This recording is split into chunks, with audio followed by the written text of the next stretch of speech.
So I'd love to hear from you. I know this is a hard forum for that, but let me ask, does it seem to apply to you all? Right? And let me guess, lots of these organizations represented here, you can JFDI the heck out of something. Am I correct? You're good at the short term? Anybody here feel like, hey, we've got the longer term, we do a good job monitoring the external environment? Anybody? It's really interesting. I want to, and by the way, I'm doing a little breakout session where I'll give some real concrete actions around this, but I do want to talk a little bit about what we can do in a concrete way. So if we think about making decisions, and by the way, there's lots of research that says decisions made by heterogeneous groups are of higher quality than homogeneous groups. What I mean by that is we want diversity of thought. Here's the problem. We can get diversity of thought forever. At some point, we have to make the decision. So when we think about making decision, number one is we want to be very clear about who makes the final decision. And can I just say one word on this, because I see this sometimes at independent schools as well as other organizations. A consensus-driven decision-making model. My knees get weak. Because what does that often mean? We don't make them. I want you to think about this very carefully. And I think in the English language, when we hear the word consensus, we often subconsciously default to thinking that means 100%. 100% buy-in, 100% approval. If you require 100% consensus, then you are giving every single person veto power. You're giving every single person the power to stop a decision being made. And I would argue we don't make many decisions that require that rigor, but that's up to you. Be clear about who has the rights, who has decision, who's going to make the final decision, and when that decision will be made. And if it's a tough decision in particular, you want to determine this as early in the process as possible. We're going to talk and get divergent views, but Palmer's going to make the decision, and he's making it January 1st. Now, in reality, what happens is people say, that sounds great, Kathy, but what happens if January 1st comes along and we still don't have all the information? What if we still have uncertainties? To which I say, yes, that's right.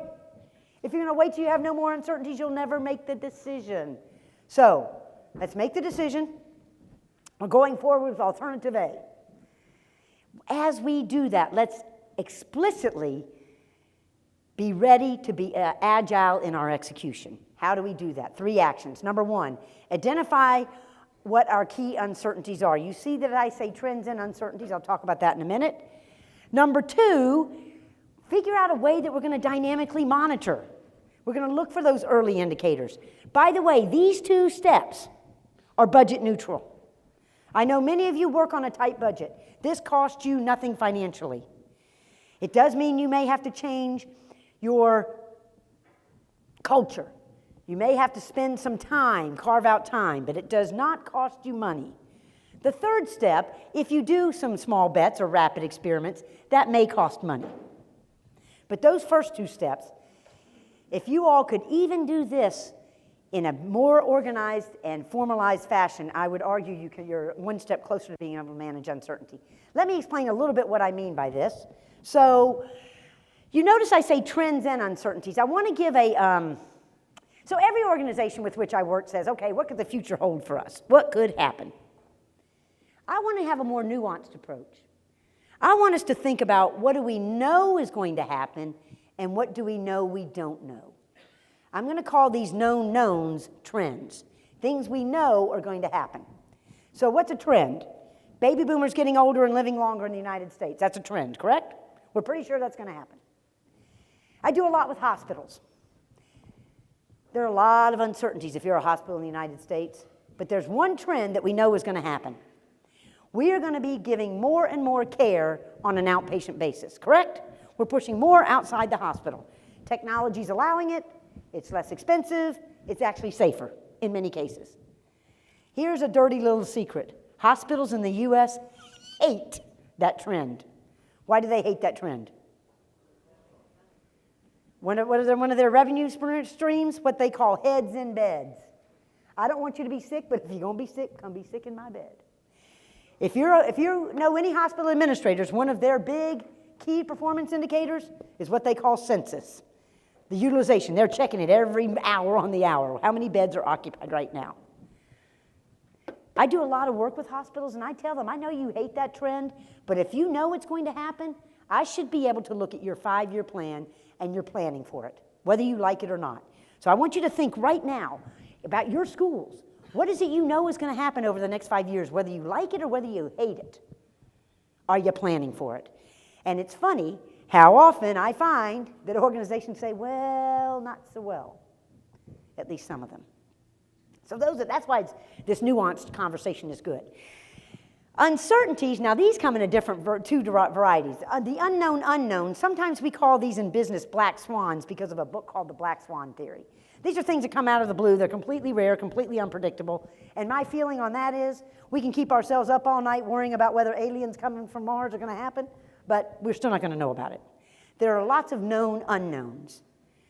And known unknowns, this is what we want to manage with adaptability.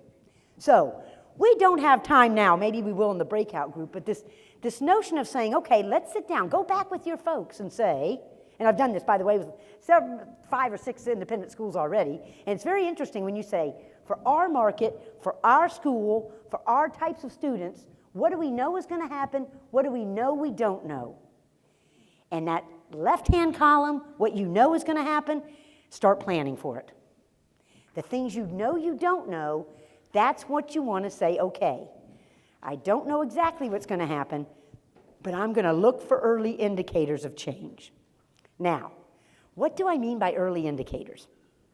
First, I'll talk about some sources of early indicators, and then I'll give you a few that I've just seen in the last month and a half, just out of the blue, and it may or may not have anything to do with you. So what are some sources? Well, first of all, we should look at other markets in other countries. That's why something like this is good, by the way. You get to meet people from other parts of the country. Think about what's happening in other countries as well. We tend to be Americocentric here in the U.S. But here's a quick story. My husband is half Swedish. His father's parents came from Sweden. And he has a cousin named Ola, of course, Ola, Swedish cousin, who runs a savings and loan bank in Sweden. Ola was visiting about 5 years ago. He had to go to a banking conference in New York, came down to visit us in Philly, and when he came for the weekend, he knows I do a lot with banks.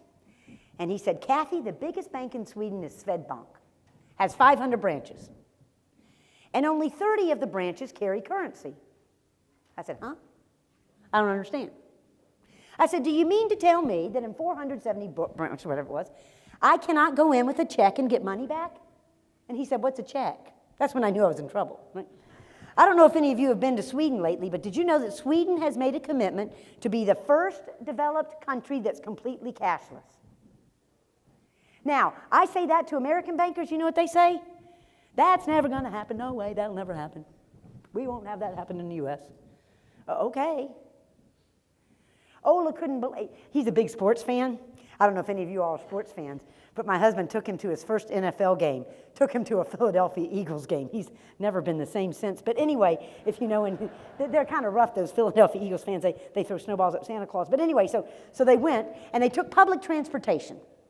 Ola could not believe, here he is in the United States of America, and he could not pay for his ticket on the subway with his phone or with a credit card. I can't believe this is America. So be curious what's happening in other countries, right? What's happening in adjacent industries? Again, I bet you talk a lot like this to your students. How much do you do it yourselves? What's happening in other service organizations, right? What's happening in other environments? Be intellectually curious. Look at what the headlines of the Wall Street Journal, I'll show you one in just a few minutes, or tech journals, right? Talk to the employees that interact closely with the external environment, right? Be vigilant. So let me just quickly give you some, just real, and I got to remember which ones I have, so I can't see the screen really well. I'll make sure I move here. Oh, yeah.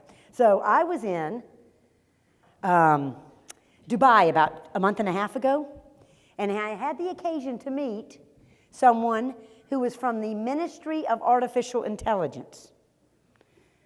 I want you to think about that. The UAE, which is where Dubai is, has a Ministry of Artificial Intelligence. Now, I know here in the United States, we sort of rely more on private enterprise. I get that, that's fine. But what worries me is we think China's who we have to worry about beating us in technology. The UAE, they got a lot of money over there. They're putting a bunch of money in this. I don't know what that means. Just kind of curious. This may or may not be interesting. Talking about comparing to adjacent industries. Somebody sent me this in the last 3 weeks. You know what's happening with retail space, right? What's happening with retail space? Malls closing down, right? This article talks about how retailers typically, their KPI, their key performance indicator, they would look at how many square feet per person in the population, and they started comparing it to, in this case, higher education, and all these schools that are building all these buildings, and taking on all this debt, and the number of square feet per student is going up, up, up, and making the comparison to retail. Retail's so different. Okay, just throwing that out there. This is fun. So this is from my Estée friends. You all know what Sephora is? So Sephora in France is going to start accepting Bitcoin. Cryptocurrency. But this one's interesting. So yesterday I was in Seattle doing a keynote with a bunch of bankers. Anyway, and so I told them about this one. I know you all are going to know this, but they did not. How many of you know what exploding kittens is? Who knows? Raise your hand. Oh my gosh. Exploding kittens. Front page of the Wall Street Journal 2 weeks ago. Exploding kittens. It's a card game. It's a physical card game. Okay, so what, Kathy? You know who developed exploding kittens? Google. An Xbox developer. A guy who makes video games, virtual video games.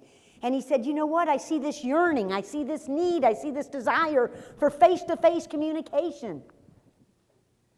And this thing has taken off. It's like one of the most successful Kickstarter campaigns 4 years ago. They're having their first Exploding Kittens convention in a couple months, evidently. 9,000 slots, completely sold out, a 14,000 person waiting list. I don't know what that means. Maybe it's just some fad and it'll go away. Or does it mean that, in fact, this pendulum's going to swing? I don't know, but if I start seeing 4 or 5 other things that are saying people are going back to face-to-face communication, that's telling me something. Does that make sense? Right? Just kind of interesting. So I want to end with 2 things. One is, how do we think about a culture of agility? Kim Scott, a woman, worked at Facebook and at Google. She wrote a book. She now has her own company along this book. She talks about what kind of boss you want to be. I think of it as, what kind of culture do you want to create? She says, think about the people on your team, or you can do this right now. Do they care passionately? Do they care about each other? Do they care about the work? And are they willing to challenge directly? She says, and I think about, what kind of culture do you want to create? So if you have somebody on your team that you know they don't care, they're just coming in to collect the paycheck. You ever had any of those people on your team?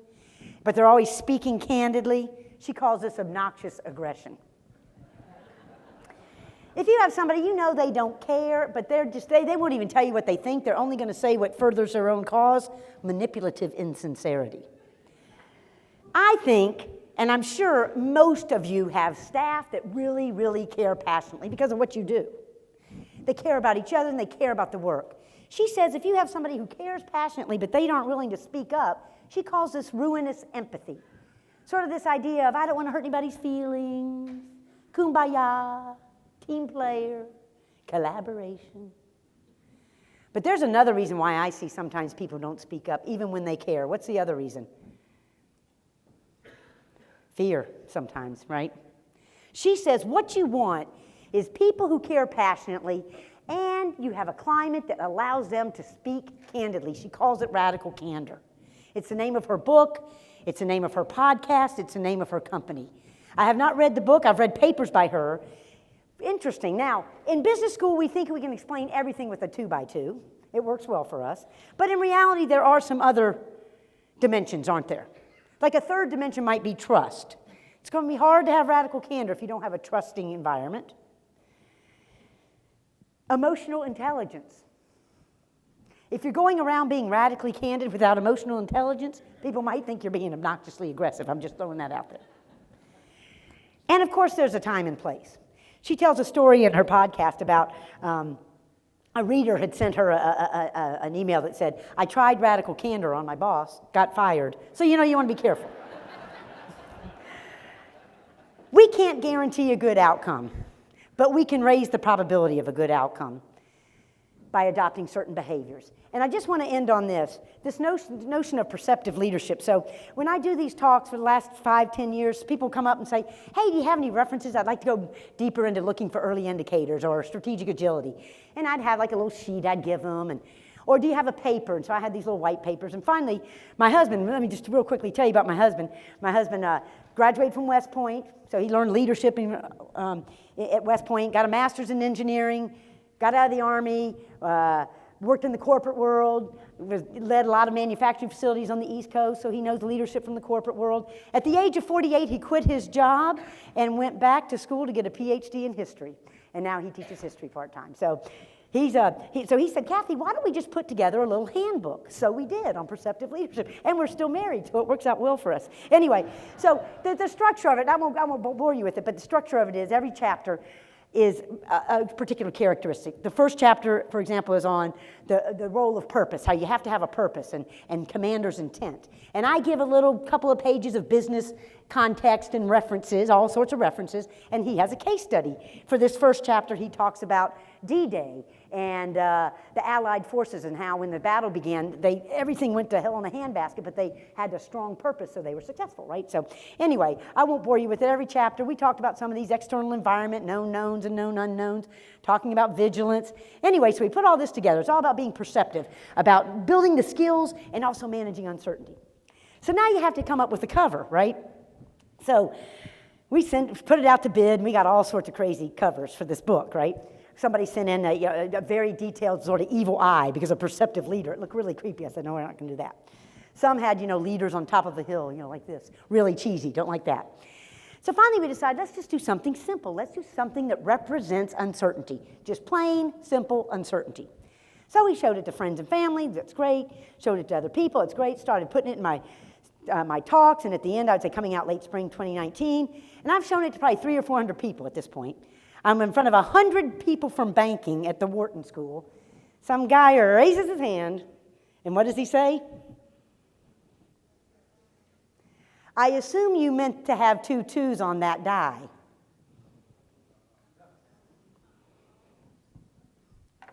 I said, how perceptive? And then I got my phone. Greg, holy beep, you're not going to believe this, but it has 2 2s. Here we're writing a book on stinking perceptive leadership, and we miss the 2 2s. That's my point. Right? It's funny. I can sit up here and I can talk about this. It's easy, and these aren't hard concepts. It's easier said than done, isn't it? I get that. And our way of looking at the world is so cemented in our brain that we don't even see things. Right? We have these experiential frames. My husband even said, oh, I like those snake eyes. Didn't see the 2 2s. So then we, of course, had to have the conversation, do we keep the 2 2s or not? I'm like, of course we have to. Are you kidding me? Exhibit A, we have to keep the 2 2s. Mr. West Point, no, we can't do that. It looks sloppy. So this is the cover now. Anyway, so it is available on Amazon. But we can't guarantee a good outcome. We can raise the probability, building our skills, and learning how to manage uncertainty. I hope you found this useful. Thank you all so very much. Thank you. Thank you.